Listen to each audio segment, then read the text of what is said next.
Next standard ऐसे 501। ठीक है, तो अब हम कौन सा चैप्टर में हैं? ऑडिट एविडेंस वाले चैप्टर में हैं। ऑडिट एविडेंस किसके ऊपर फोकस करता है? 500। अपन ने एक स्टैंडर्ड कर दिया 505। अब हम कौन सा चालू कर रहे हैं?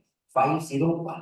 पब्लिक को लगेगा क्यों हम ऐसा क्रोनोलॉजी कर रहे हैं, क्यों 500 501 505 ऐसा लाइन में नहीं जा रहे हैं? बिकॉज काफी सारे टॉपिक्स का कहीं ना कहीं पे कोरिलेशन है। फॉर एग्जाम्पल आज जब हम ये टॉपिक करेंगे, हमें 501 में एक्सटर्नल कंफर्मेशन है। Now when you already studied external confirmation, point आने के पहले तुम बता पाओगे कि इस केस में हमें क्या भेजना चाहिए? कंफर्मेशन। तो हम अपना क्रोनोलॉजी इसलिए चेंज कर रहे हैं कि तुम लॉजिकल फ्लो में विदाउट रीडिंग द आंसर तुम अप्लाई कर पाओ। तो अब अगर 501 पढ़ रहे हैं, 501 क्या है? Audit evidence specific considerations for what? वापस एक बार क्या बोला? Audit evidence specific considerations for selected items. तो कोडिंग फॉर ऐसी सिलेक्टेड आइटम्स है जिसके लिए हम क्या यूज करने वाले हैं? 501। नॉर्मली अगर मेरे को ऑडिट एविडेंस चाहिए, मैं जाऊंगा ऐसे 500 में। जब नॉर्मली मेरे को ऑडिट एविडेंस चाहिए तो मैं कौन सा ऐसे में जाऊंगा? 500। बट थोड़े सिलेक्टेड आइटम्स है, to be very precise, 3 selected items है जिसके लिए मेरे को एविडेंस चाहिए। आई विल कम टू ऐसे 501। कौन सी वो 3 सिलेक्टेड आइटम्स? अगर मेरे को इन्वेंटरी के लिए एविडेंस चाहिए, आई विल कम टू ऐसे 501। अगर मेरे को लिटिगेशन एंड क्लेम्स के लिए एविडेंस चाहिए, आई विल कम टू ऐसे 501। अगर मेरे को सेगमेंट रिपोर्टिंग के लिए एविडेंस चाहिए तो I will come to what? ऐसे 501। तो ये 3 चीज के लिए मेरे को सबूत चाहिए, तो मैं कौन से ऐसे में आऊंगा? 501। बाकी कोई भी चीज के लिए मेरे को एविडेंस चाहिए, I will go to what? ऐसे 500। तो इसलिए इसका नाम क्या है? Specific consideration for what? Selected item. कितनी सिलेक्टेड आइटम है? तीन। कौन सी है? पहले इन्वेंटरी, दूसरा क्या है? लिटिगेशन, तीसरा क्या है? सेगमेंट। सबसे पहले अपन चालू कर रहे हैं इन्वेंटरी के साथ। इसके साथ चालू कर रहे हैं inventory. when you go to pronouncement उन्होंने इवेंट में इतनी सारी चीज लिखी है ना कि पब्लिक कंफ्यूज आ जाता है कि इन्वेंटरी में कौन से क्वेश्चन में क्या है। तो अपन इन्वेंटरी को 4 हिस्सों में बांट के रखा है, 4 हिस्से। सबसे पहले काउंटिंग करने का काम मेरा नहीं है, मैनेजमेंट का है। क्या काउंटिंग करने का काम मेरा है कि मैनेजमेंट का? मैनेजमेंट। मैनेजमेंट काउंट करेगा, मैं उस काउंटिंग को ऑब्जर्व करने जाऊँ। क्या मैं काउंटिंग को क्या करने जाता हूँ? ऑब्जर्व। कि काउंटिंग बराबर से हो रही है। केस नंबर 1, जिस दिन मैनेजमेंट 31 मार्च को काउंट कर रहा है, मैं खुद वहां पे फिजिकली प्रेजेंट। केस नंबर 2, मेरे लिए 31 मार्च को वहां पे प्रेजेंट रहना पॉसिबल नहीं था। मैंने कोई और ऑल्टरनेट डेट पे काउंट किया, मतलब मैंने 25 मार्च को काउंट किया, 10 अप्रैल को काउंट किया, 31 मार्च के बदले आगे पीछे की डेट्स को काउंट किया। थर्ड केस, जो इन्वेंटरी है उसे काउंट करना इनप्रैक्टिकेबल है। स्टॉक यूक्रेन में पड़ा हुआ है क्या? जान पे जोखिम लेके जाएगा क्या?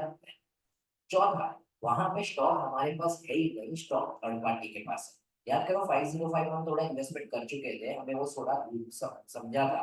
स्टॉक कब होता है थर्ड पार्टी के पास? सबसे पहले जब सेल ऑन अप्रूवल पे दिया, कंसाइनमेंट पे दिया हुआ, बैंक जब्त करके गया, इनकम टैक्स डिपार्टमेंट। या तो एक और एग्जांपल दिया था, हम वन प्लस है, हमने अमेजोन के वेयर हाउस के अंदर क्या रख के रखा हुआ है? हमारे गुड्स रखे हैं। तो स्टॉक हमारे पास नहीं है, थर्ड पार्टी के पास है। तो मेरा पूरा इन्वेंटरी का डिस्कशन कितने हिस्सों में डिवाइडेड हो गया? 4। पहले केस की बात करते हैं। मैनेजमेंट काउंट कर रहा है, मैं खुद वहां पे फिजिकली प्रेजेंट। तो यहाँ पे काउंटिंग करने का काम मेरा है कि मैनेजमेंट का है? फॉर एग्जाम्पल अज्यूम करते हैं, समझो तेरा नाम भूल गया, राजवी। राजवी और जय नाम लेट अस से मैनेजमेंट है, अपन सारे ऑडिटर हैं। अब काउंट कौन करने वाले हैं? राजवी और जय नाम। तो काउंट कैसे करने वाले हैं वो हम डिसाइड करेंगे कि ये दोनों डिसाइड करेंगे? मैनेजमेंट डिसाइड करेगा। तो पहले मैनेजमेंट डिसाइड करेगा काउंट कैसे होगा। हम एज एन ऑडिटर क्या करेंगे बताएं? इवैल्यूएट करेंगे उनका काउंटिंग का तरीका सही है कि।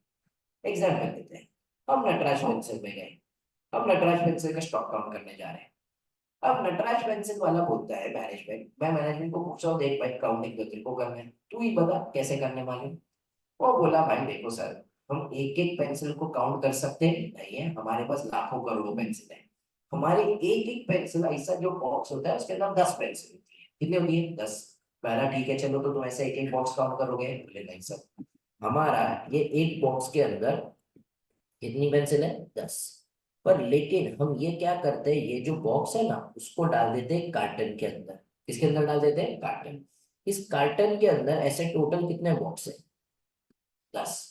तो ये एक कार्टन अगर हम काउंट करें तो एक कार्टन से हमें पता चल जाता है कि हमारे पास टोटल कितनी पेंसिल है? 100। कैसे 100 पेंसिल? एक कार्टन के अंदर 10, हर एक के अंदर कितनी पेंसिल है? 10। तो बोले हम कार्टन को काउंट करते हैं। किसको काउंट करते हैं? कार्टन। तो मैनेजमेंट ने बोला कि भाई हम एक एक कार्टन काउंट करते हैं तो हमें पता चलता है 100 है। अगर वहां पे फॉर एग्जाम्पल लेट अस से 10,000 कार्टन, तो कितनी पेंसिल हो जाएगी?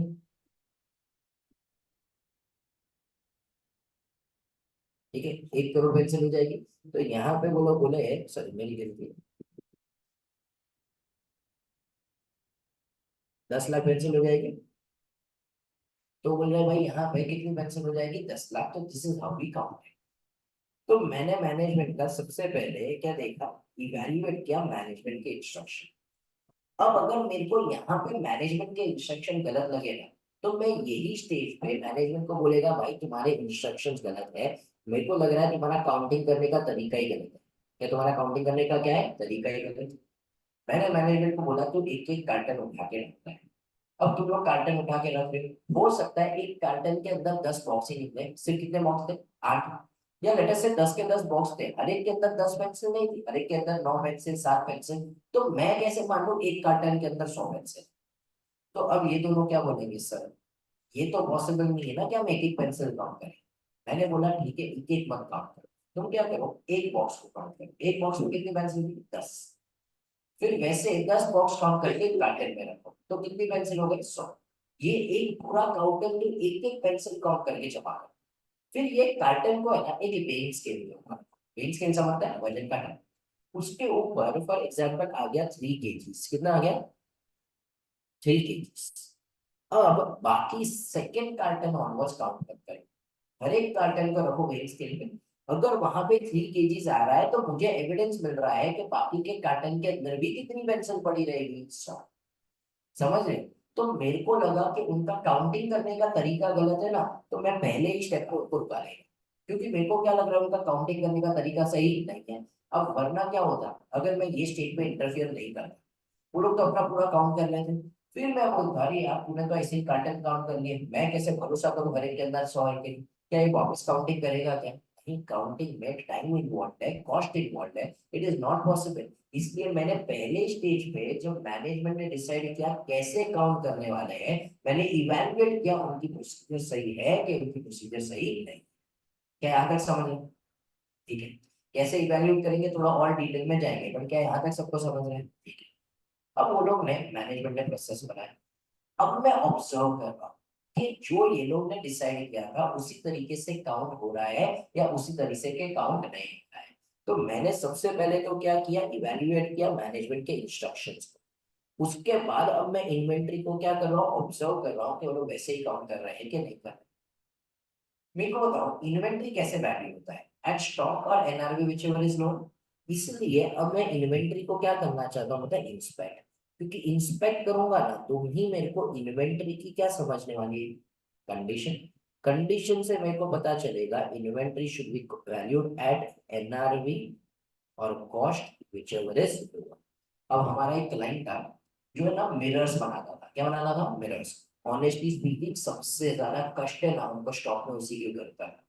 क्यों? क्योंकि मिरर में एक छोटा सा भी साइड से क्रैक आ गया या चिप हो गया तो वो मिरर कोई खरीदने नहीं वाला है। उसका एनआरवी जीरो। क्या है उसका एनआरवी ना? नेगेटिव होता था। क्यों?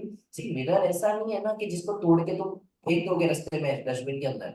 डिस्पोजल वाले को बुलाना पड़ता था, वो लेके जाता था और डिस्पोज करता था। उल्टा एनआरवी जीरो के बदले क्या हो जाता था? नेगेटिव। तो वहां पे हमें जब स्टॉक काउंटिंग करना होता था, हमें ज्यादा ध्यान किसके ऊपर देना पड़ता था? कंडीशन। बिकॉज अगर कंडीशन अगर डैमेज हो चुका है वो मिरर तो उसका एनआरबी क्या हो जाने वाला है? नेगेटिव। तो कॉस्ट के ऊपर ये मिरर वैल्यू होने वाला है। और ये जो मिरर्स है ना, ट्रस्ट मी, और वेरी एक्सपेंसिव मिरर्स। मतलब ये काफी सारे मिरर्स जो होते हैं ना, 1-1 लाख 2-2 लाख के बड़े बड़े मिरर्स आते हैं। तुमने काफी बार देखा रहेगा अंदर लाइट्स होती है। काफी बार मतलब there are so many fancy. मैंने उनके अंदर देखा कितने मिरर, मतलब इनफैक्ट मिरर के अंदर टीवी आता है। मेरे को लगता है पब्लिक को आजकल क्या मजा आता है तो बोलते हैं बाथरूम में लगता है, बाथरूम भी ऐसा तुम्हें लगेगा मिरर है एंड इफ यू स्टार्ट तो उसके अंदर टीवी भी दिखेगा। And that particular thing was for 2 lakh rupees. मेरे लगा सादा सादा टीवी नहीं लगा लो मैं 50,000 रुपए का, मतलब मिरर के अंदर, but there are so many fascinating things कि वहां पे पब्लिक अच्छा खासा खर्चा करता है, बट अगर वो थोड़ा सा भी टूटा हुआ है तो भाई उसका एनआरवी क्या हो जाने वाला है, कम। एक मिरर था which was almost 30 to 40 feet. It was around 2.5 lakh rupees। वो मिरर कैसा था, बटन के साथ आता है, ऐसे तुम्हें मिरर दिखेगा, एज सुन एज तुम बटन दबाओगे ट्रांसपेरेंट होता है।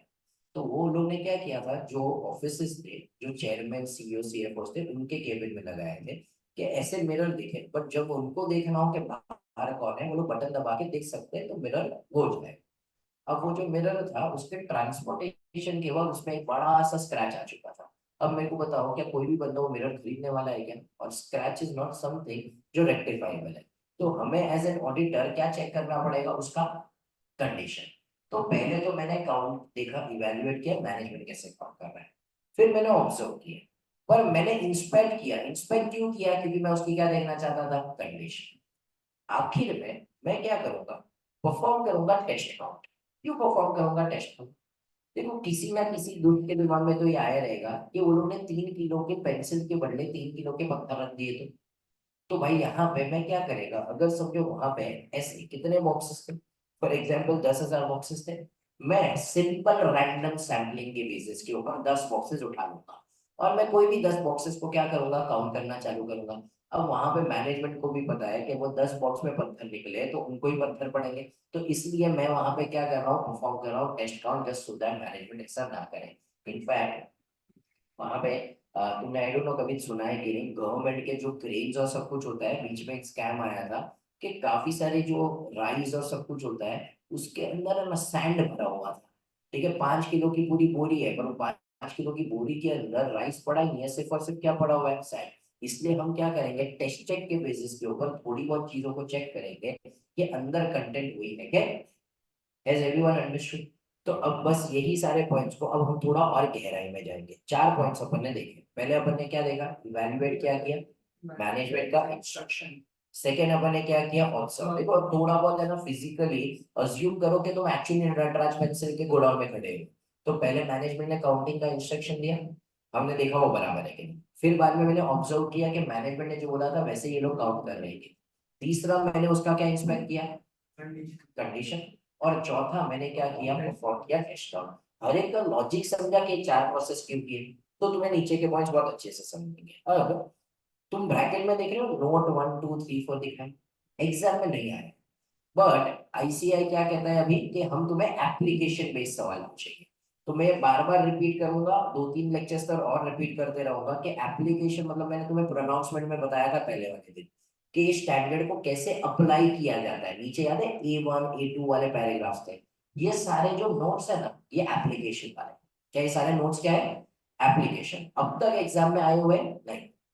अब ये लोग क्या कह रहे हैं कि जब तू इवेल्युएट करना चाहेगा मैनेजमेंट के instruction, so as a practicing CA, how can you apply this? Firstly, you should see the application of appropriate control activities. हम जो इंटरनल कंट्रोल्स लगाते हैं ना उसे हम कहते हैं कंट्रोल एक्टिविटीज। क्या कहते हैं उसे, कंट्रोल एक्टिविटीज। तो देखो काफी बार है ना इसमें they have a control. For example inventory कैसे काउंट होगा, कहाँ पे स्टॉक किया जाएगा, देखो इतना सिंपल नहीं होता है।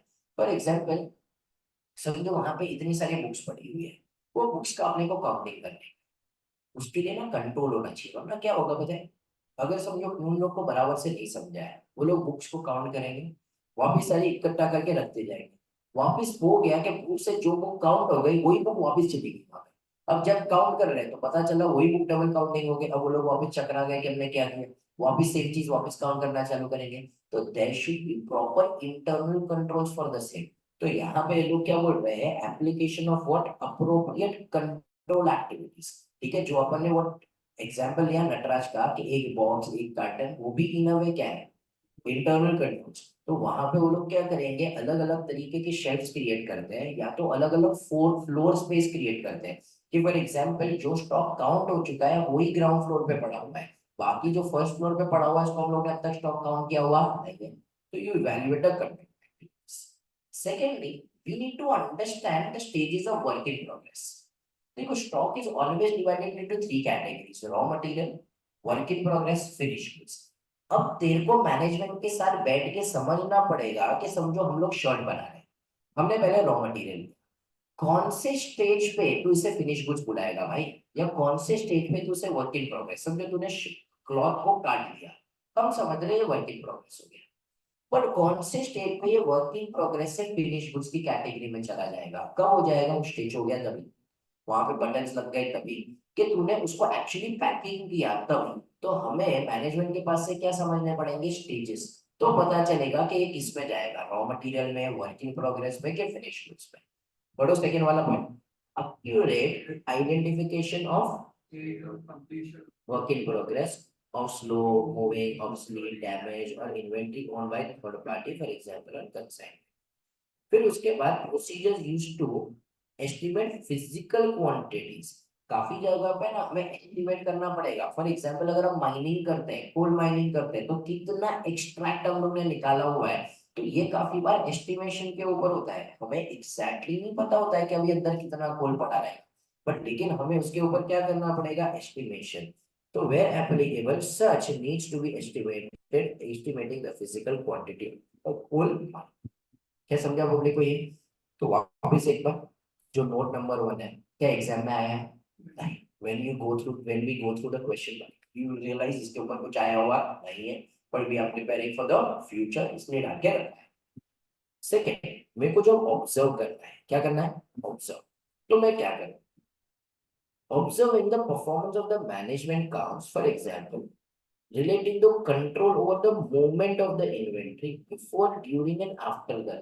देखो बहुत वैलिड पॉइंट वो लोग बोल रहे हैं कि हम काउंटिंग कर रहे हैं, क्या वो जब 2 दिन हम काउंटिंग कर रहे हैं उस दिन धंधा बंद होएगा क्या? नहीं, समझो हम नटराज पेंसिल का काउंटिंग कर रहे हैं, नटराज पेंसिल में वो 2 दिन हमने बोला हम स्टॉक काउंटिंग करेंगे, ठीक है, फॉर एग्जाम्पल वैलेंटाइंस डे दिन 14 को जाके हम क्या करने वाले, काउंटिंग करने वाले। अब आज के दिन पे भी तो नया परचेस आएगा, आज के दिन भी तो सेल्स आएगा, तो ये सारी चीज को हम कैसे रिकॉर्ड कर रहे हैं, ये सारी चीजों को भी हमें क्या करना पड़ेगा, ऑब्जर्व करना पड़ेगा।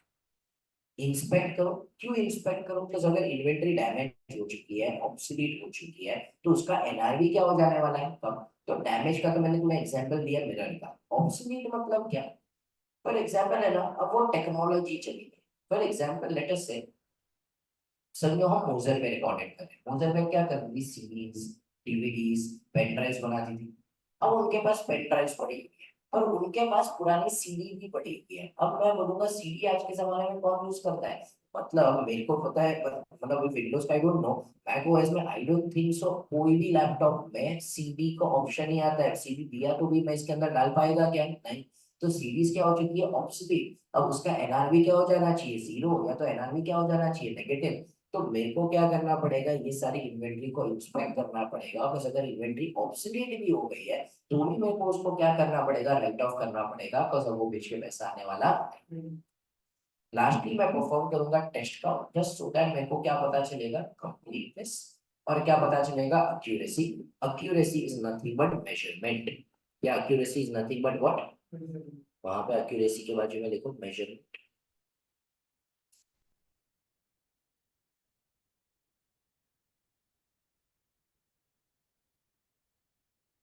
समझा पब्लिक भी?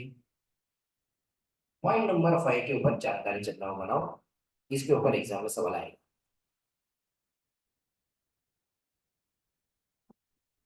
अब मैं फिजिकल काउंटिंग के लिए जा रहा हूँ, पर there are certain things relevant in planning. मतलब ये प्लानिंग मतलब ये क्या होगा पता है, बिफोर फिजिकल वेरिफिकेशन मेरे को कौन सी चीजों को देखना चाहिए। सबसे पहले मेरे को क्या देखना चाहिए, नेचर ऑफ इन्वेंट्री। देखो हर एक इन्वेंट्री को काउंट करने का तरीका अलग है। फॉर एग्जाम्पल अगर समझो मैं नटराज पेंसिल बोलूं, काउंट करने का तरीका अलग, मैं मिरर्स की बात करूं, काउंट करने का तरीका अलग, मैं शर्ट की बात करूं, काउंट करने का तरीका अलग।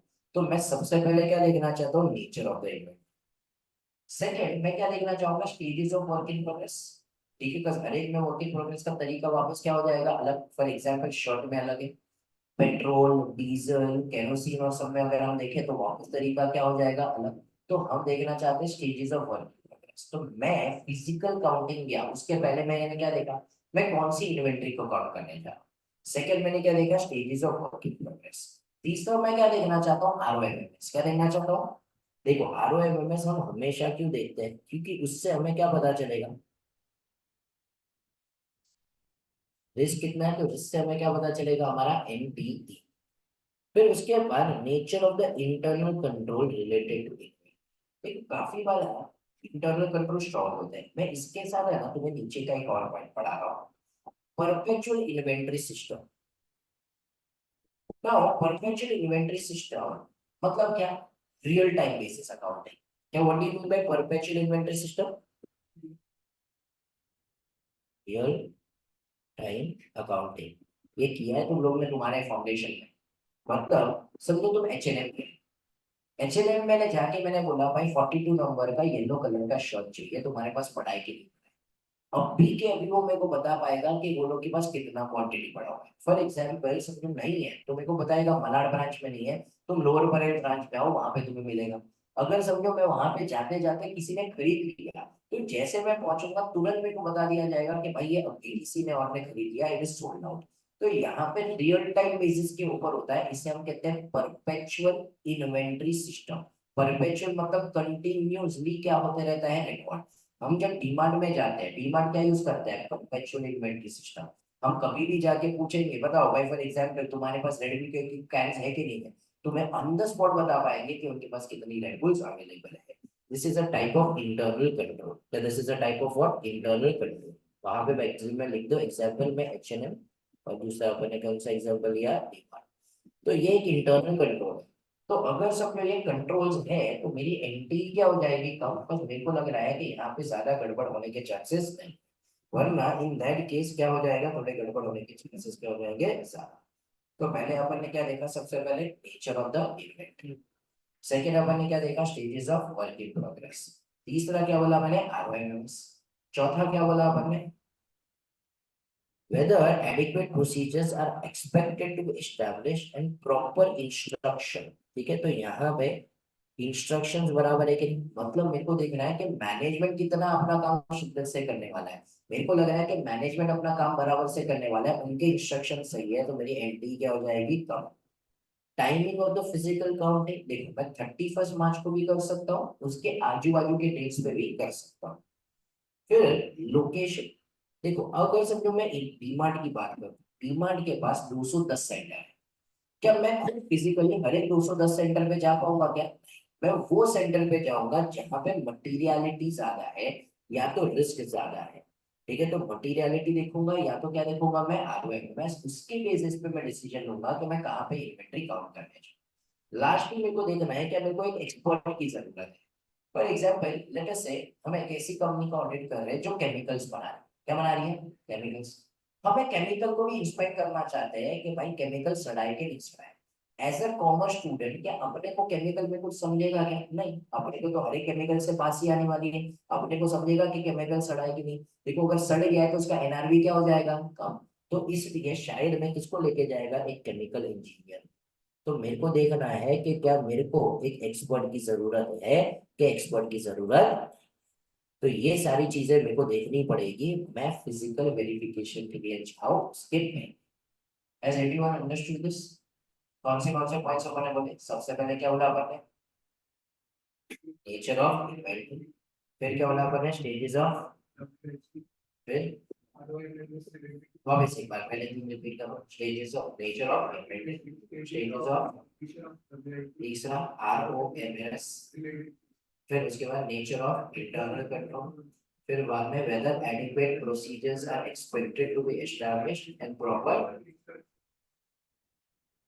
वापस एक बार क्या बोला, whether adequate procedures are expected to be established and proper instructions issued for physical inventory count. फिर क्या देखा आपने, टाइमिंग। फिर बाद में क्या उनके पास क्या है, परपेचुअल इन्वेंटरी सिस्टम। फिर locations and which materiality, and बाद में एक्सपर्ट की जरूरत है कि नहीं। 2 मिनट लो, मेरे को सिर्फ ये पॉइंट्स को मेमोराइज करके दो। Note number 5।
हो गया right. Instead of inventory, stages of completion of WIP, ROMS of the inventory and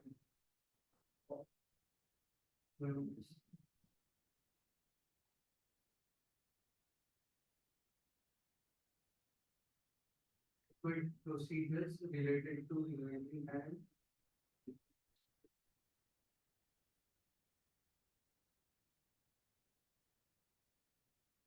instructions, kind of procedure and instructions, timing of timing of physical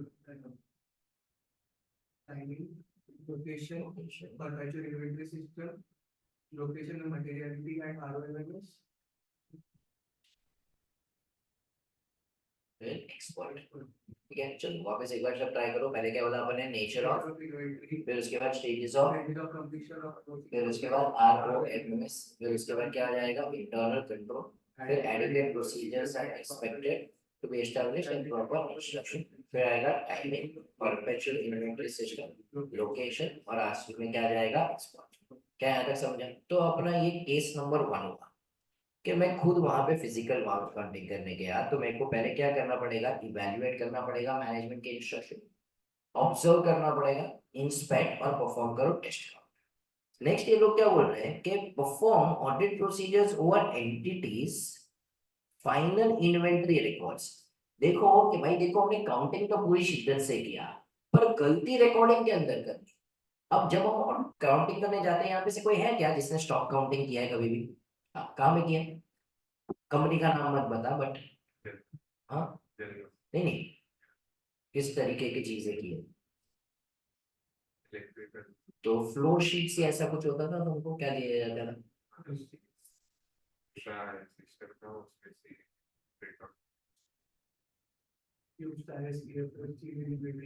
क्या बोला? हाँ तो फ्लो शीट का तो देखो, फ्लो शीट क्या होता है पता है? नाम फ्लो शीट पड़ गया है, होता क्या था ना, गोडाउन है ना पहले मल्टी स्टोरेज होते थे। ठीक है, तो काफी सारे जगह पे 2 फ्लोर 3 फ्लोर के होते थे, तो क्या करते थे, ग्राउंड फ्लोर पे जो इन्वेंट्री है, एक जन को शीट दे दिया ग्राउंड फ्लोर शीट, फिर एक जन को दे दिया first floor sheet, second floor sheet, इसलिए ना उसका नाम इसके वजह से क्या पड़ा पता है, फ्लोर शीट। अब फॉर एग्जाम्पल एक बंदा नहीं रहेगा, हमारे टीम में 10 लोग हैं जो क्या करने गए, स्टॉक काउंट, 10 लोग को अलग अलग शीट दे दिया। अब 10 लोग ने अपना अपने उसका क्या कर लिया, फ्लोर का अपने एरिया का काउंटिंग कर लिया, बट 10 का टोटल होके जो इन्वेंट्री के रिकॉर्ड में जाना चाहिए था ना, वो रिकॉर्ड बराबर से नहीं। तो ये लोग बोल रहे हैं भाई काउंटिंग तो बराबर हुआ, जो शीट था ना उसके साथ मैच हो रहा था, पर गड़बड़ इस बार किसके अंदर हो गई है, रिकॉर्डिंग के अंदर। इसलिए ये लोग क्या बोल रहे हैं, perform audit procedures over entities final inventory record, क्या over the entities, to determine whether they accurately reflect the inventory count result। तो जो काउंटिंग के रिजल्ट आए वही कहाँ पे दिखना चाहिए, इन्वेंट्री के रिकॉर्ड्स के अंदर, वरना पता चला काउंटिंग में हमें दिख रहा है कि वहां पे 50 लाख पेंसिल है, पर जब रिकॉर्ड की हम बात कर रहे हैं तो वहां पे दिख रहा है 60 लाख पेंसिल। तो अब ये दोनों में डिफरेंस नहीं होना चाहिए, तो तूने काउंटिंग सही से किया, अब देख रिकॉर्ड बराबर से हुआ है क्या नहीं। तो यहाँ पे आंसर पॉइंट ऑफ व्यू से सिर्फ इतना आएगा, तो मैं स्पेसिफिकली कुछ पूछा गया तो नोट 1 2 3 4 देना है, बाकी आंसर में नोट 1 2 3 4 आने वाला नहीं है। तो मैं बोला कि खुद फिजिकली उस दिन प्रेजेंट हुए तो तुम्हारे आंसर में इतनी पॉइंट है, इवैल्यूएट करो मैनेजमेंट के इंस्ट्रक्शन एंड प्रोसीजर, ऑब्जर्व करो, इंस्पेक्ट करो, परफॉर्म करो टेस्ट काउंट, देखो कि final inventory records reflect the actual inventory count. क्या यहाँ तक सबको समझा? Everyone sitting online as well, सब साथ में है यहाँ तक? ठीक है चलो आगे बढ़ते हैं। किसी ने हैंड रेज किया हुआ है, कोई डाउट है तो प्लीज डालो चैट बॉक्स में। ठीक है, अब दूसरा, मैं सेम डेट पे तो नहीं जा पा रहा, मैं कोई और अल्टरनेट डेट पे कर रहा हूँ। अल्टरनेट डेट है ना, they are not defined, usually they say 2 हफ्ते से ज्यादा आगे पीछे मत करो। मतलब अगर 31 मार्च है तो 15 मार्च के आसपास, या तो 15 अप्रैल के आसपास, इससे ज्यादा मत करो। बट लेकिन कहीं पे ऐसा लिखा हुआ नहीं है, कोविड के वक्त तो हमने बहुत ज्यादा चेंज किया था, कोविड के वक्त में तो हमने मई के महीने में क्या किया था काउंट, क्योंकि वहां पे नेशन वाइड लॉकडाउन चल रहा था, तो हम मार्च में नहीं कर पाए, अप्रैल में भी नहीं कर पाए, मई के महीने में हम जाके क्या कर पा रहे थे, काउंटिंग। तो ये लोग बोल रहे हैं अल्टरनेट डेट पे करो। अगर मैं अल्टरनेट डेट पे कर रहा हूँ तो in addition to about, answer में देखो पहला लाइन क्या लिखा है, इन एडिशन टू अबाउट। क्या तो एग्जाम में भी इन एडिशन टू अबाउट लिखेगा कि पूरा केस वन लिखना पड़ेगा? अब मैं काउंटिंग करने गया 31 मार्च के बदले 15 मार्च को या 15 अप्रैल को, मैं जो ऊपर किया वो तो करूंगा ही ना, मैं इवेल्युएट करूंगा मैनेजमेंट का इंस्ट्रक्शन, मैं ऑब्जर्व करूंगा, मैं इंस्पेक्ट करूंगा इन्वेंट्री, मैं परफॉर्म करूंगा टेस्ट काउंट और देखूंगा इन्वेंट्री को सही से रिकॉर्ड किया है कि नहीं। तो मैं जो भी डेट पे जाऊँ वो तो करना ही पड़ेगा।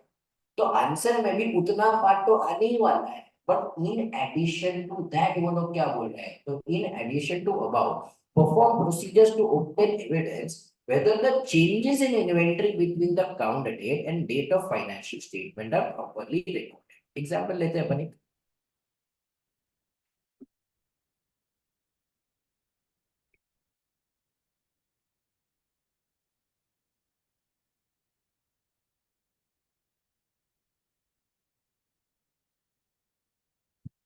अब फॉर एग्जाम्पल लेट अस से, अगर हम 31 मार्च ले, 31 मार्च को हम क्या करेंगे, बैलेंस शीट डेट।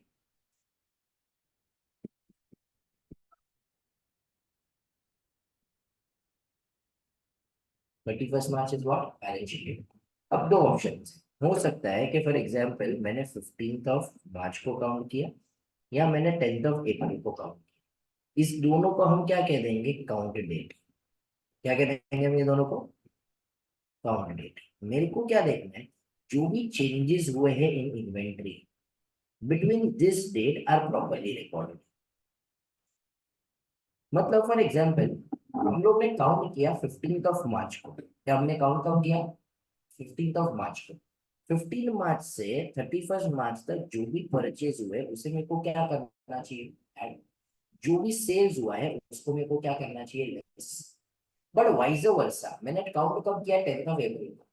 अब मेरे को 31 मार्च में जाना है, बैकवर्ड कैलकुलेशन करना है, तो परचेज क्या हो जाएगा, लेस सेल्स क्या हो जाएगा। क्या इतना सबको पता है? ठीक है, तो यहाँ पे हमें जो भी चेंजेस हुए हैं वो चेंजेस को भी हमें सही तरह से क्या करना पड़ेगा, रिकॉर्ड करना पड़ेगा। As everyone understood this? पक्का?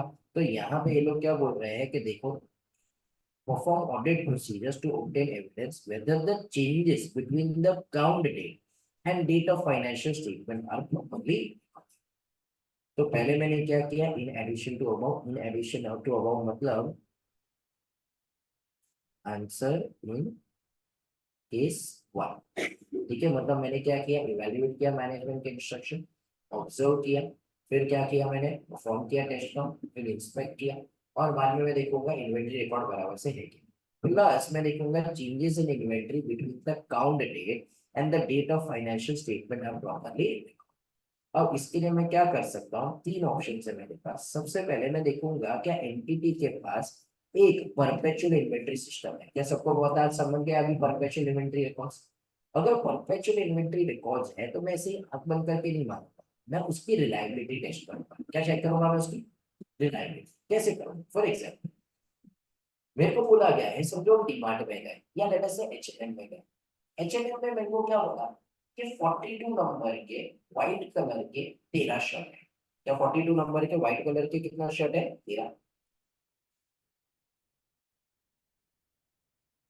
तो यहाँ पे बोर्ड पे दिख रहा है क्या, ये बस पेपर पे दिखता है 42 नंबर के व्हाइट कलर के कितने शर्ट है, 42 नंबर के ब्लैक कलर के कितने शर्ट है, 42 नंबर के लेट अस से ग्रीन कलर के कितने शर्ट है, 25। तो वहां पे मेरे को पूरा दिख रहा है। मैं देखना चाहता हूँ इनके परपेचुअल इन्वेंटरी रिकॉर्ड बराबर है। मैं क्या करेगा, सब जो मेरे को दिख रहा है, चलो व्हाइट कलर वाला तो सबसे कम है, मैंने खुद जाके वहां पे काउंट कर लिए कितने व्हाइट शर्ट है, 13। तो मेरे को प्रूफ मिला कि हाँ भाई इनका सही है। फिर मैं क्या करेगा, मतलब खुद से ही एक शर्ट परचेज करेगा। एक शर्ट परचेज किया तो -1 होके कितना देखना चाहिए, 12। मैं देखेगा 15 मिनट बाद क्या उनके सिस्टम में दिख रहा है कि अभी से स्टॉक कितना बचा हुआ, 12। अगर है तो वेरी गुड, अगर नहीं ना तो उनको समझ जाएगा कि उनका परपेचुअल इन्वेंटरी रिकॉर्ड्स बराबर से चल रहा है। तो मैंने सबसे पहले क्या देखा, whether the perpetual inventory records are properly adjusted, reliability of the perpetual inventory records, reasons for significant difference between the information obtained during the physical count and perpetual inventory records। मतलब perpetual inventory records में दिख रहा था 13, मैंने जब physically count किया तो वहां पर दिख रहे सिर्फ 7। तो मेरे को जानना है कि इसके बीच में ये सिग्निफिकेंट डिफरेंस क्यों है, what is the reason, what is the logic, तो मैं जानना चाहता हूँ कि दोनों के बीच में difference. Has everyone understood this? ये हमारा क्या हो गया, केस नंबर 2, जहां पे मैं काउंटिंग कर रहा हूँ 31 मार्च नहीं बट किसी और ऑल्टरनेट डेट के। वापस एक बार, सबसे पहले हमने क्या बोला, पहले वाले केस में जब मैं काउंट करने जाऊंगा तो मैं क्या करूंगा, इवेल्युएट करूंगा मैनेजमेंट्स के instructions and procedures for recording and controlling the entity's physical.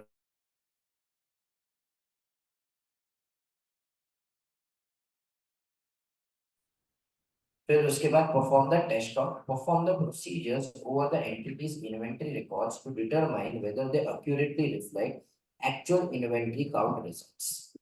फिर उसके बाद नेक्स्ट वहां पे क्या आ जाएगा कि अगर समझो मैं खुद वहां पर जा रहा हूँ अटेंडेंस के लिए, तो उसके पहले मेरे को क्या प्लान करना चाहिए, मेरे को बताओ। सबसे पहले हम क्या देखेंगे, नेचर ऑफ द इन्वेंटरी। दूसरा क्या आएगा, stage of completion of work in progress. Fill the ROMMS, the nature of the internal control, whether adequate procedures are expected to be established and proper instruction issued for physical inventory counting, timing of the physical inventory counting, whether the entity maintains perpetual inventory records, location उसकी materiality क्या है, आरओएमएमएस और क्या expert की जरूरत है। Case to अगर किसी थर्ड पार्टी के, सॉरी केस टू अगर ऑल्टरनेट डेट पे जा रहा हूँ तो ऊपर जो किया हुआ तो मैं करूँगा, परफॉर्म करूँगा audit procedures to obtain evidence whether the changes in inventory between the count date and date of financial statement are properly recorded. ये वाला चीज लिख लिया क्या?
अरे एवरीवन, अब तीसरा, इफ इट इज इम्प्रैक्टिकेबल। क्या इफ इट इज इम्प्रैक्टिकेबल मतलब मेरे लिए स्टॉक काउंट करना वहां पे कुछ पॉसिबल हो रहा नहीं है। हमेशा अपन एग्जांपल लेते हैं, स्टॉक किधर पड़ा हुआ है, यूक्रेन में, मेरे को बताओ क्या जान पे जोखिम लेके जाएंगे क्या, नहीं। तो हमारे लिए पॉसिबल नहीं। तो हम क्या करेंगे, अल्टरनेटिव ऑडिट प्रोसीजर। देखो और एक एग्जांपल लेते हैं, a lot of times hazardous chemicals होते हैं, हम उसकी काउंटिंग कर ही नहीं सकते। ठीक है, तो इट इज इम्प्रैक्टिकेबल कि मैं वहां पे जाके क्या करने जाऊं, काउंटिंग। तो इट इज इम्प्रैक्टिकेबल, पर इसका मतलब ये तो नहीं ना कि मेरे को सबूत नहीं चाहिए। तो मैं ऑल्टरनेटिव प्रोसीजर्स लगाऊंगा। क्या लगाऊंगा, ऑल्टरनेटिव। वहां पे पड़े बिना ट्राई करो ना, मेरे को बताओ। मेरे लिए स्टॉक तो वहां पे काउंट करना पॉसिबल नहीं है। मेरे को सबूत चाहिए, सफिशिएंट एंड अप्रोप्रिएट एविडेंस कि स्टॉक बराबर है कि नहीं। मैं क्या क्या देख सकता हूँ, सब डालो चैट बॉक्स के ऊपर।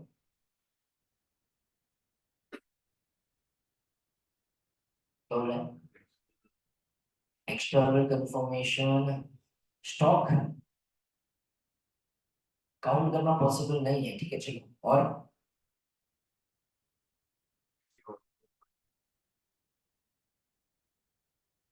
वहां पे किसी और को अपॉइंट करूंगा। देखो स्टॉक थर्ड पार्टी के पास नहीं है, मैं बोल रहा हूँ स्टॉक काउंट करना इनप्रैक्टिकल है किसी के लिए।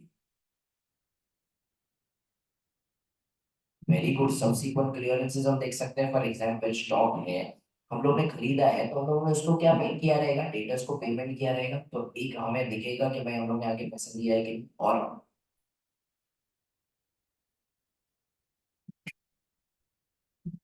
Very good, transport inward and outward stream, excellent, this is excellent भाई। ट्रांसपोर्ट इनवर्ड देखो, थोड़ा बहुत इसमें सिर्फ ज्ञान के लिए बता रहा हूँ। देखो कैसे होता है पता है, परचेज और सेल में जब हमने परचेज किया, हम क्या करेंगे पता है? सामने वाले को गुड्स रिसीव होने देते हैं। सामने वाला हमें क्या देता है पता है, डिलीवरी चला देता है।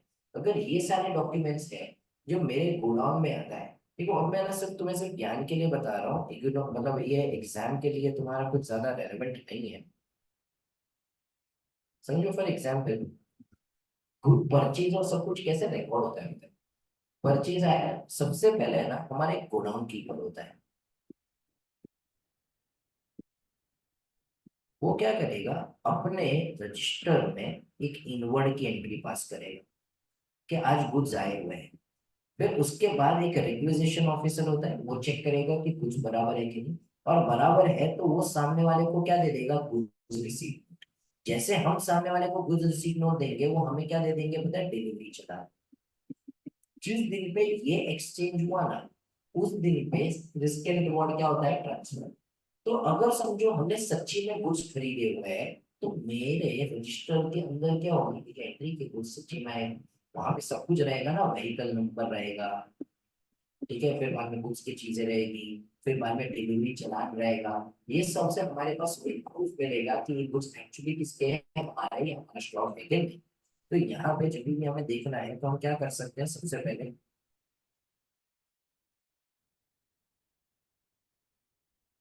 For example inspection of document और subsequent sale of specific inventory.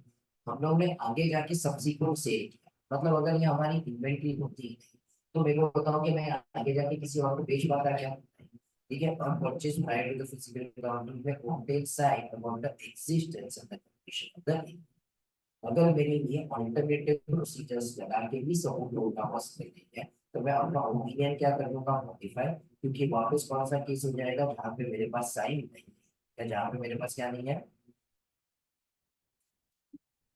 जैसे यहाँ पे ये कौन सा केस हो गया, जहाँ पे मेरे पास क्या नहीं है, साइन नहीं है, ठीक है। तो अगर मेरे पास साइन नहीं है, तो मेरे को वापस देखना पड़ेगा कि मैटर क्या है, मैटर मटीरियल एंड परवेसिव रहा तो मेरे को क्या करना पड़ेगा, स्क्रीन। बट अगर समझो मैटर मटीरियल है और परवेसिव नहीं है, तो मेरे को क्या देना पड़ेगा, qualified। तो ये केस टू केस बेसिस के ऊपर डिपेंड करेगा कि स्टॉक का वैल्यू कितना ज्यादा है, स्टॉक का प्रोपोर्शन कितना ज्यादा है। पर मेरे को यहाँ पे शायद अपना ओपिनियन क्या कर देना पड़ेगा, modify। तो यहाँ पे मैं क्या लगाऊंगा, अल्टरनेटिव प्रोसीजर्स क्या करने के लिए साइन। फिर बाद में नेक्स्ट अगर समझो मैं नहीं ढूंढ पाया तो मेरे को अपना ओपिनियन क्या कर देना पड़ेगा। तो ये कितने केसेस हो गए, पहला केस में हम लोगों ने क्या बोला, सबसे पहले evaluate the management instructions and procedures. फिर उसके बाद नेक्स्ट हमने क्या किया, ऑब्जर्व किया इन्वेंटरी। फिर उसके बाद क्या किया, इंस्पेक्ट परफॉर्म किया, टेस्ट। फिर बाद में मैंने क्या देखा कि जो फाइनल इन्वेंटरी रिकॉर्ड है वो एक्चुअल काउंट रिजल्ट्स के हिसाब से है। मैं खुद वहां पे अटेंडेंस के लिए गया, तो मैं वहां पे क्या देखूंगा, पहले नेचर ऑफ इन्वेंटरी। दूसरा मैं क्या देखूंगा, stages of work in progress, ROMS. फिर उनके इंटरनल कंट्रोल्स क्या है, क्या एडिक्वेट प्रोसीजर्स एंड इंस्ट्रक्शंस है, टाइमिंग क्या है, परपेचुअल इन्वेंटरी रिकॉर्ड्स है, फिर लोकेशन क्या है, और क्या एक्सपर्ट की जरूरत है। अगर मैं अल्टरनेट डेट पे जा रहा हूँ तो जो मैंने ऊपर किया वो तो मैं करूंगा ही करूंगा। दूसरा मैं लिखूंगा changes in inventory of the count date and date of financial statement of properly record. इसके लिए मैं क्या देखूंगा, परपेचुअल कॉस्ट देख सकता हूँ। उसकी रिलायबिलिटी चेक करने के लिए मैं देखूंगा what are the reasons for difference between the information contained during the count the perpetual inventory. तीसरा, मैं अगर इनप्रैक्टिकेबल था तो मैंने ऑल्टरनेटिव प्रोसीजर लगाया, वो भी करना पॉसिबल नहीं है, तो मैंने अपना ओपिनियन क्या कर लिया। आखिर में इन्वेंट्री अगर थर्ड पार्टी के पास है केस में, तो अब मैं क्या कर सकता हूँ? इन्वेंट्री हमारे पास नहीं है, इन्वेंट्री किसके पास पड़ा है? थर्ड पार्टी, तो मैं क्या कर सकता हूँ? वेरी गुड, यहाँ पे एक्सटर्नल कंफर्मेशन याद करो, इसलिए हमने 505 पहले पढ़ा, बिल्स बैक। बिल्स बैक में ऐसे क्या था? स्टॉक एंड विद द, तो सबसे बेस्ट तरीका है, मैं सामने वाले को क्या भेज सकता हूँ? एक कंफर्मेशन। पर जब मैं कंफर्मेशन भेजूंगा ना, मैं दो असर्शन चेक करना चाहता हूँ, याद करो, क्वांटिटी एंड कंडीशन। तो क्वांटिटी से मेरे को क्या पता चलेगा? पता है? एग्जिस्टेंस। और कंडीशन से मेरे को क्या पता चलेगा? Valuation।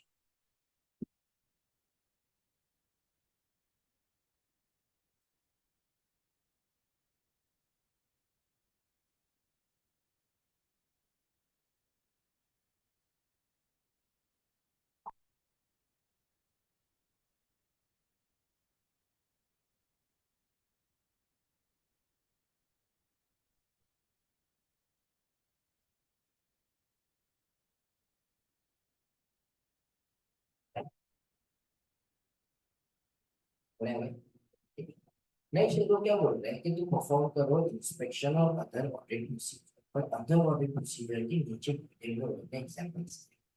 एक एक चीजें करते हैं, समझो। शिया ना, फॉर एग्जांपल लेट अस से शिया का खुद का एक बुटीक चल रहा है, ठीक है? फॉर एग्जांपल जैसे कि सारा चल रहा है, वैसे उसका एक बुटीक चल रहा है शिया। वो बोलिए जैसे कि सारा के भाई हर जगह पे अलग अलग ब्यूटिशियन बनते हैं, वैसे भाई मेरे भी कपड़े हर जगह पे शिया के ब्रांड्स के मिलेंगे। तो उसने क्या किया, लाइफस्टाइल को शॉर्ट स्टॉक वो सबको है ना अलग अलग लुक को ऑफर करना चालू किया। तो सबसे पहले ना वो कोयम्बतूर में एक बंदा था, लेट अस श्रेया क्या कर रही है, सारे अनारकली ड्रेसेस और सब कुछ मैन्युफैक्चर कर रही है। तो वो गई कोयम्बतूर में, कोयम्बतूर में एक डीलर था, उसको बोला देख भाई मेरे ये सारे ड्रेसेस है, तो मेरे ब्रांड के सारे ड्रेसेस को बेच सकता है। अब वो कोयम्बतूर वाला बंदा बोला कि भाई बात तो अच्छी है, मैं बेच सकता हूँ, और अनारकली ड्रेसेस तो हमारे कोयम्बतूर में साउथ में भी तो चलते हैं। पर वो बोला कि भाई देख तेरा ब्रांड है ना एकदम पॉपुलर नहीं है, अब मैं तेरे पास से 50 ड्रेस खरीद, हर एक ड्रेस तेरे 10-10 हजार के, तो मेरे को हर एक ड्रेस के लिए इतना पैसा इन्वेस्ट करना पड़ेगा। कल जाके ये ड्रेस नहीं बिके तो ये सारे ड्रेस मेरे सिर के ऊपर पड़ेंगे। तो श्रेया बोलती तू टेंशन मत ले, मैं तेरे को सेल ऑन ऑफर बोल देती हूँ, क्या देती हूँ? मेरे 50 ड्रेस लेके जा, अगर कोई थर्ड पार्टी खरीदेगा तो मेरे को पैसा देना, वरना मेरे को एक टोटी बॉडी देने की जरूरत नहीं। तो श्रेया ने ये जो गुड्स दिए कैसे, कौन से बेसिस के ऊपर दे दिए? ऑन अप्रूवल बेसिस के ऊपर। कौन से बेसिस के ऊपर? अप्रूवल। तो यहाँ पे गए गुड्स ऑन विच बेसिस?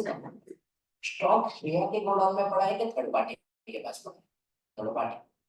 समझो, वो जो कोयम्बतूर वाला बंदा है उसके पूरे शॉप में सिर्फ और सिर्फ किसके ड्रेसेस है? श्रेया के। अब हम उनके ऑडिटर है, ठीक है, श्रेया के।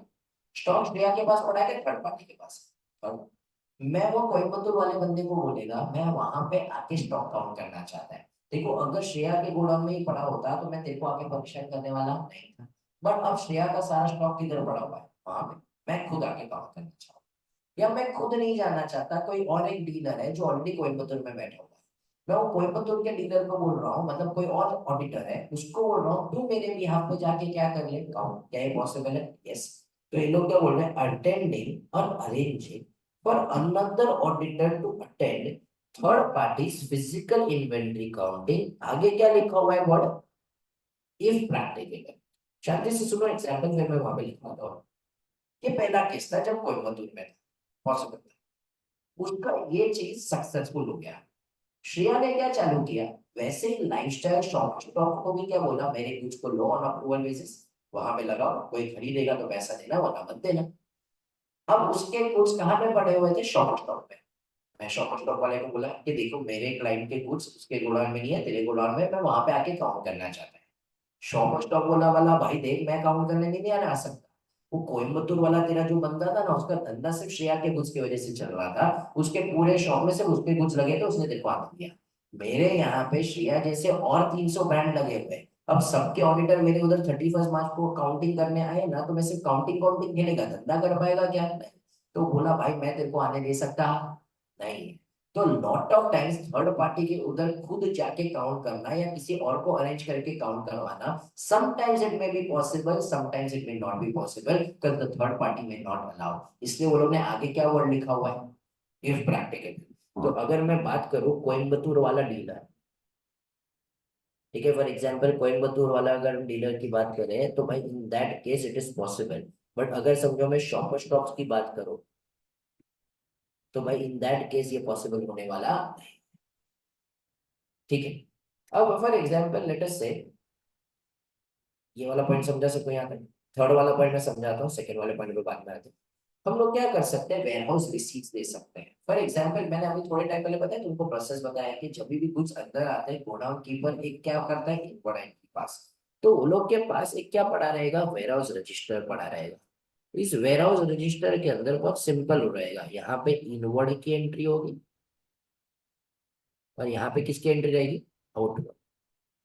ठीक है, फॉर एग्जाम्पल समझो वहां पे अमेजोन के फोन है, वहां पे दिख रहा है 1000 फोन इनवर्ड आए हुए हैं, आउटवर्ड कितने गए, 800। तो हमें समझ जाएगा कि वहां पे कितने का स्टॉक पड़ा है, 800। तो मैं ये वेयर हाउस रिसीट्स को देख सकता हूँ। तो inspecting documentation regarding inventory held by third parties, for example warehouse receipts. काफी बार हम स्टॉक को है ना प्लेज की तरह रखते हैं। देखो यूजुअली है ना स्टॉक, देखो दो चीजें होती है, एक होता है प्लेज और एक होता है हाइपोथिकेशन। मेरे को बताओ इसके अंदर कोई डिफरेंस बता सकता है क्या मेरे को? What is the difference between hypothecation, what is the difference between pledge?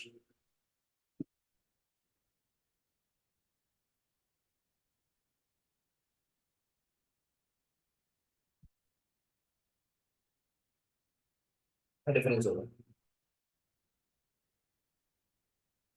देखो यहाँ पे in this case ownership, possession. अगर प्लेज होता है ना तो ओनर हम है, पोजेशन हमारे पास नहीं। यूजुअली है ना गोल्ड को हमेशा प्लेज किया जाता है। तो मैंने गोल्ड गिरवी रख के बोल दिया, गोल्ड का ओनर कौन है, मैं। पोजीशन मेरे पास है कि सामने वाले के पास, साठ। हाइपोथिकेशन, अगर समझो मैं कार लोन की बात करूं तो ओनर मैं हूँ, पोजीशन भी किसके पास है, मेरे पास। क्या मैं अपने कार का पोजीशन बैंक को देके रखेगा क्या? स्टॉक है ना यूजुअली हाइपोथिकेट होता है। तो स्टॉक यूजुअली क्या होता है, हाइपोथिकेट। ओनर हमें, पोजीशन भी किसके पास है, मेरे पास।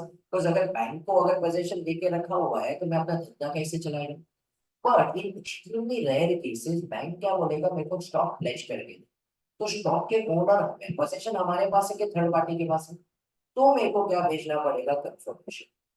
अगर मैंने स्टॉक को हाइपोथिकेट किया होता तो मेरे को कंफर्मेशन की जरूरत नहीं थी, क्योंकि स्टॉक पड़ा ही किसके पोजीशन में हमारा। तो यहाँ पे वर्ड कौन सा इंपॉर्टेंट हो जाता है, प्लेज।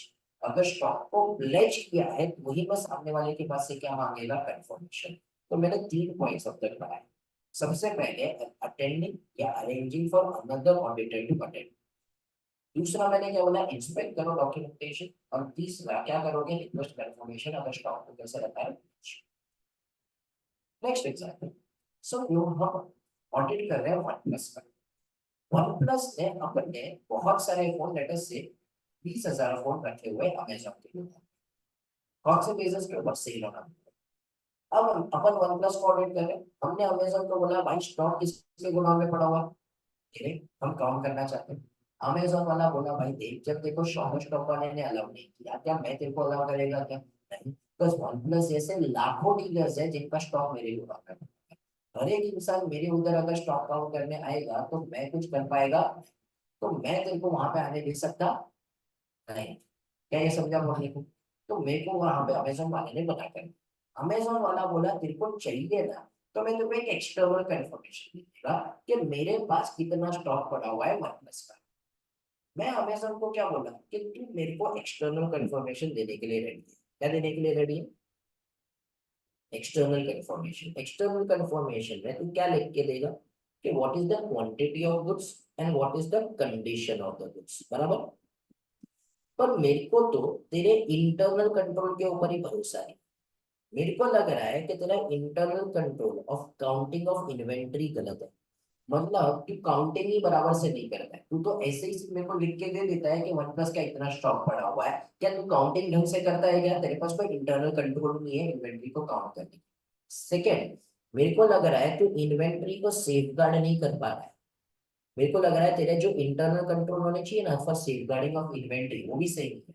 मेरे को लग रहा है हो सकता है कि वन प्लस के फोन डैमेज हो गए रहेंगे। वन प्लस के फोन आए, तूने सिर्फ डम किए, डम करते करते भाई वो डैमेज हो गए, उसका भी कम हो गया। या तूने वहां पे कोई इंटरनल कंट्रोल ही नहीं है, तेरे ही काफी सारे एम्प्लॉइज वो जो वन प्लस के फोन पड़े हुए उसको चोरी लेके पार करके बेच रहे हैं। तो तेरे उधर सेफ इंटरनल कंट्रोल ही नहीं है, तो सेफ गार्ड का से। तो मैं कैसे मान लूं कि तेरा जो एक्सटर्नल कंफर्मेशन है वो सही है? तूने यहाँ पे एक्सटर्नल कंफर्मेशन दिया, पर मेरे को तो तेरे किसके ऊपर शक है? इंटरनल कंट्रोल के ऊपर। तो अमेजोन वाला बोला कि भाई देख, मैं तेरे को मेरे उधर स्टॉक काउंट करने नहीं है, क्या तेरे को इतना एक्सपेक्टेशन है कि मैं तेरे को इंटरनल कंट्रोल चेक करने देगा? 1 लाख कंपनी के ऑडिटर आके मेरे अगर इंटरनल कंट्रोल चेक करते बैठे तो मैं कुछ कर पाएगा क्या? हम उसको बोले 1 लाख कंपनी के ऑडिटर्स भी तेरे उधर आके इंटरनल कंट्रोल चेक कर, हम सिर्फ एक ही ऑडिटर को अपॉइंट करेंगे। क्या हम सिर्फ क्या करेंगे? एक ही ऑडिटर को अपॉइंट करेंगे। ये हमारा जो एक ऑडिटर होगा, वो हमारा एक ऑडिटर क्या होगा? हमारा फरिश्ता होगा। ठीक है, इस फरिश्ते को हम कहेंगे सर्विस ऑडिटर। क्या इस फरिश्ते को हम क्या कहेंगे? Service auditor. क्या ये फरिश्ता आके तेरे फाइनेंशियल स्टेटमेंट चेक करेगा? नहीं। ये फरिश्ता आके तेरे क्या चेक करेगा? Internal control. क्या सारे इंटरनल कंट्रोल? नहीं। सिर्फ कौन से इंटरनल कंट्रोल? कि तू इन्वेंट्री को सही से काउंट कर रहा है और तू इन्वेंट्री को सही से क्या कर रहा है? सेव कर। अगर ये सर्विस ऑडिटर ने बोला तेरे ये दोनों इंटरनल कंट्रोल सही है, प्लस तूने मेरे को एक्सटर्नल कंफर्मेशन दिया, तो मुझे राहत आएगी, तो मुझे लगेगा कि भाई ये स्टॉक बराबर है। तो हम सेकेंड वाला पॉइंट पढ़ो। obtaining another auditor's report, ये another auditor को हम कौन से नाम से बुलाते हैं? On the adequacy of the third parties internal control for ensuring that inventory is properly counted and adequately safeguarded। तो मैं एक सर्विस ऑडिटर को भी अपॉइंट कर सकता हूँ, बट डू नॉट वरी, ये पूरी चीज कैसे करते हैं डिटेल में आएगा हमारे ऐसे 402 में जो हमारे सिलेबस में है।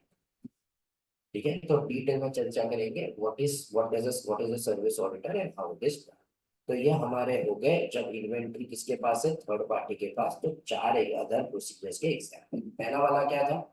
अटेंडिंग और arranging for another auditor to attend third party's physical counting of inventory if practicable. Obtaining another auditor's report on service auditor's report on adequacy of the third party's internal control for ensuring the inventory is properly counted and adequately safeguarded. Inspecting the documentation regarding the inventory held by the third party, example warehouse receipt, and requesting confirmation from the parties when the inventory has been attached. Has everyone understood this? पक्का? ठीक है, तो यहाँ पे सिर्फ जो भी examples कितने सारे एग्जाम्पल्स हैं।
Interest of public limited company का राइट के पास और की ऑडिट रिपोर्ट देख के नहीं समझा, पब्लिक लिमिटेड के पास पड़ा है, तो ऑडिट रिपोर्ट अवेलेबल होती है, ऑडिट रिपोर्ट क्या होता है? अवेलेबल होती है, तो ऑडिट रिपोर्ट से ही इंटरनल कंट्रोल वेरीफाई कर नहीं कैसे?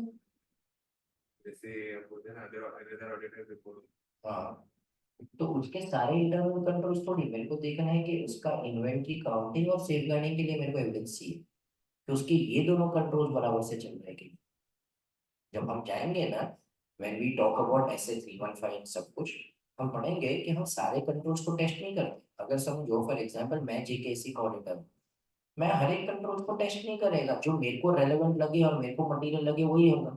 हो सकता है ये दोनों कंट्रोल अमेजोन के ऑडिटर के लिए रेलेवेंट और मटेरियल नहीं था, उसने नहीं चेक किए होंगे। और मेरे को तो स्पेसिफिकली उसने तो इन जनरल रिपोर्ट दिया है, मेरे को स्पेसिफिकली यही दोनों कंट्रोल्स को क्या करवाना है, टेस्ट।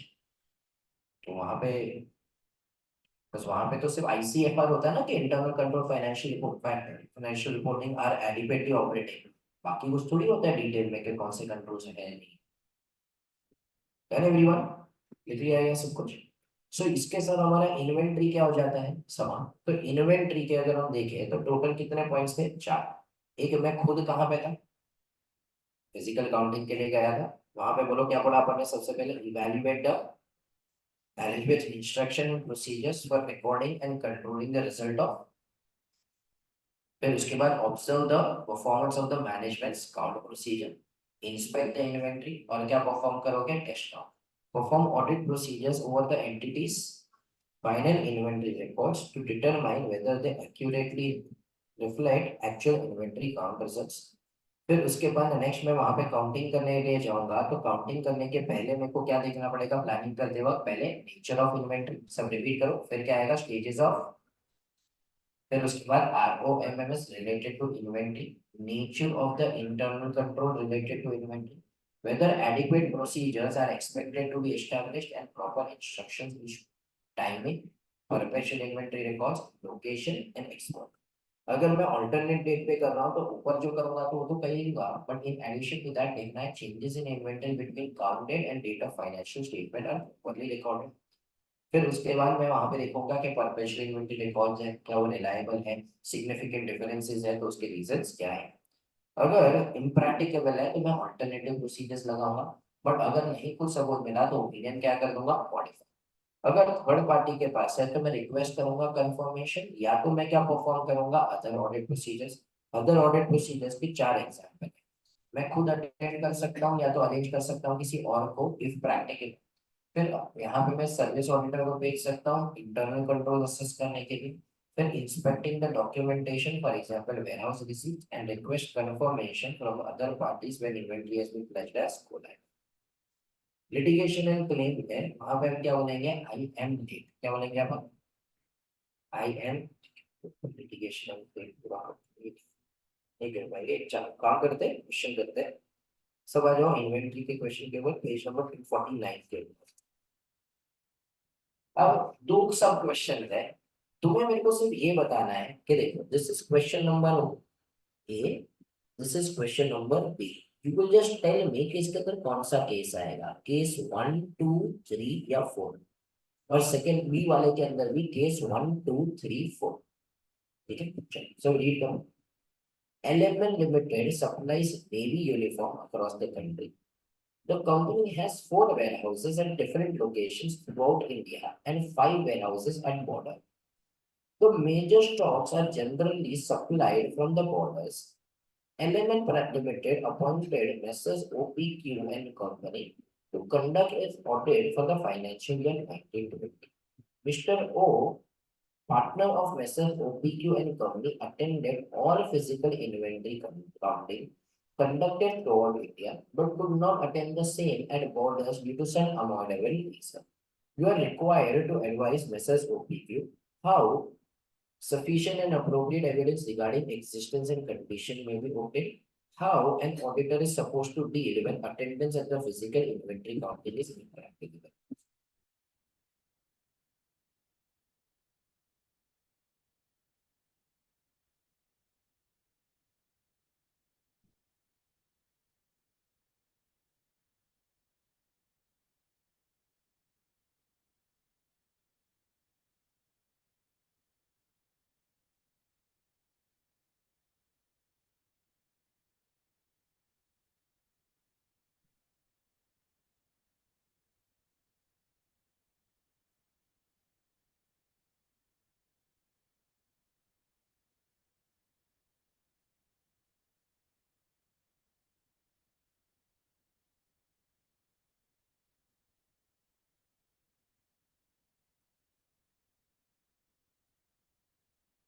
एवरीवन सिटिंग ऑनलाइन डालो। ई में क्या आएगा? डालो एवरीवन। चलो खोल लेते हैं।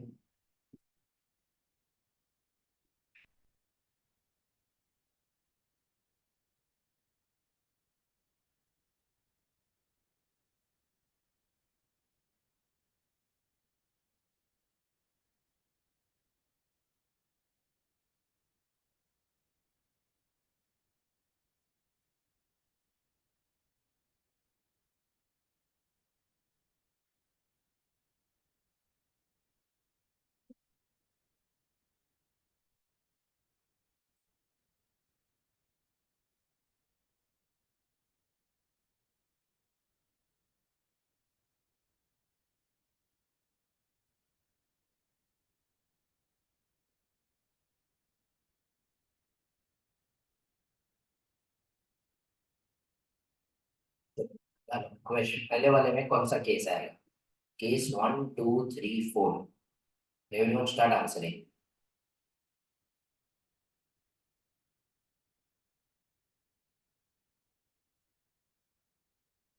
क्या कहते हो कोमल? ट्राई करो ना, रॉन्ग तो रॉन्ग।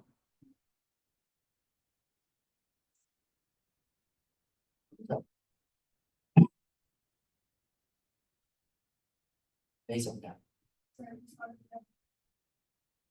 मतलब इंश्योर केस 4 बोल रही है तो ठीक है फिर। चलो बाकी लोग ऑनलाइन वाले लोग आंसर तो दो यार।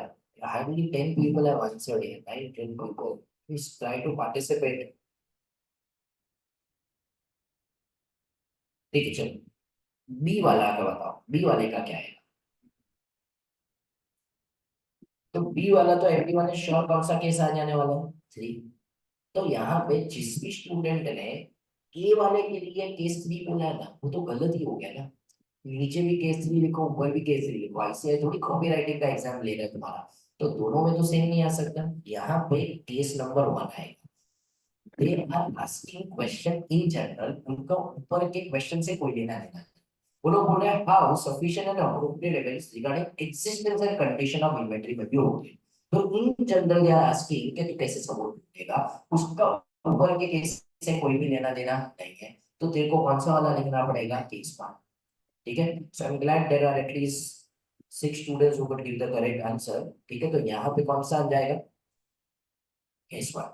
क्या समझो पब्लिक को? नीचे वाला क्वेश्चन है ना, कर्ड कॉपी पेस्ट सेम है। मैंने वहां पे आंसर बिल्ड करके रखा हुआ है। ठीक है, तो ऊपर वाले में क्या आ जाएगा? Case 1 case 3। नीचे वाला देखो सेम है, एक बार रीड कर लो। Crush Limited is a dealer in the fast-moving consumer goods. The company has warehouses throughout the country where the stocks are stored.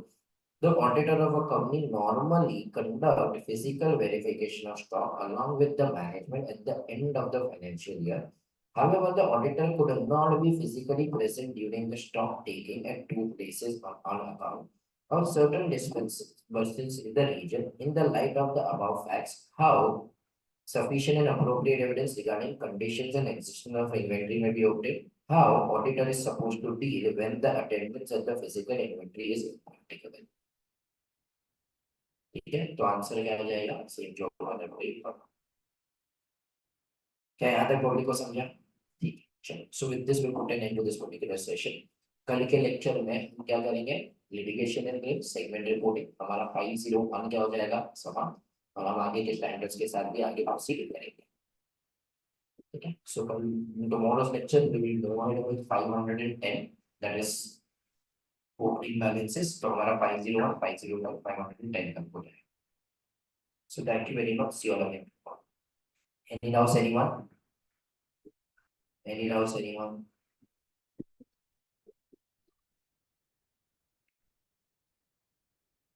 इसको बोल दिए